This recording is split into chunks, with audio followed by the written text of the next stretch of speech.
ഒരു സംശയം വേണ്ട.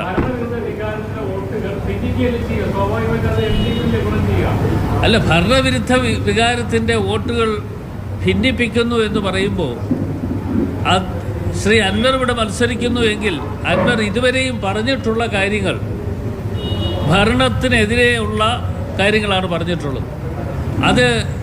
അതിന് അപകടമുണ്ടാകുന്ന ആർക്കാണെന്ന് ചോദിച്ചാൽ LDFിൻ്റെ സ്ഥാനാർത്ഥിയെ സംബന്ധിച്ചിടത്തോളം ആ LDF സ്ഥാനാർത്ഥിക്കായിരിക്കും അതിൻ്റെ ക്ഷീണം സംഭവിക്കാൻ പോകുന്നത്.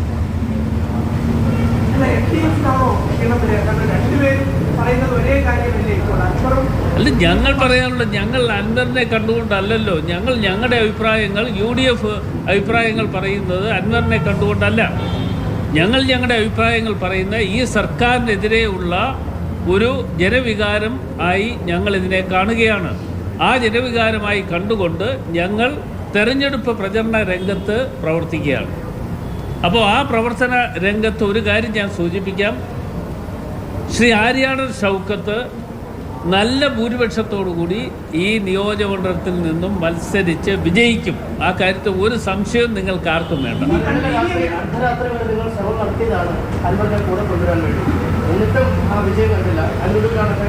ഞങ്ങൾ അർദ്ധരാത്രിയിലൊന്നും പോയി ആരെയും കാണാനും എടുക്കാനൊന്നും പോയിട്ടില്ല.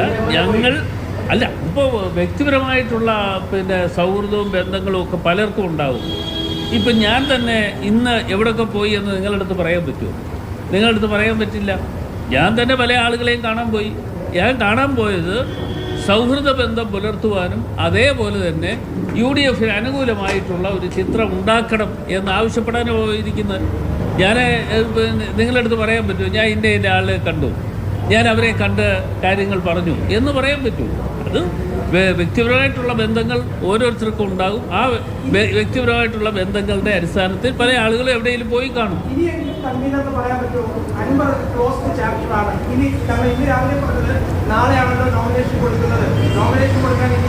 അല്ല, നോമിനേഷൻ കൊടുത്തു കഴിഞ്ഞും പിന്നെയും സമയമുണ്ട്. അതുകൂടെ അറിയണം, അതോടെ ഓർക്കണം.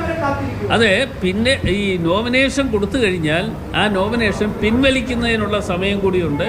ആ സമയം കഴിഞ്ഞാൽ ശക്തമായി ഈ കാര്യത്തിൽ പ്രതികരിക്കും.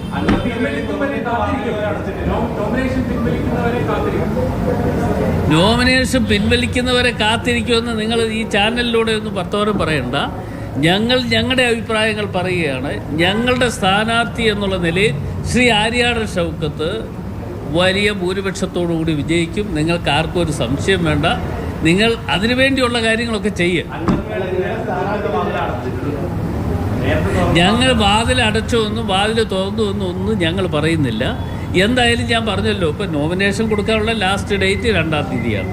2-ാം തീയതി നോമിനേഷൻ കൊടുത്തു കഴിഞ്ഞാൽ അതിന് ശേഷം പിൻവലിക്കാനുള്ള ലാസ്റ്റ് ഡേറ്റും ഉണ്ട്. അതുകൂടെ കഴിഞ്ഞാലേ ആരൊക്കെ സ്ഥാനാർത്ഥികൾ ഇവിടെ ഉണ്ട് എന്നതിനെക്കുറിച്ച് വ്യക്തമാകത്തുള്ളൂ. അതിനൊക്കെ ശേഷം പ്രതികരിക്കാം.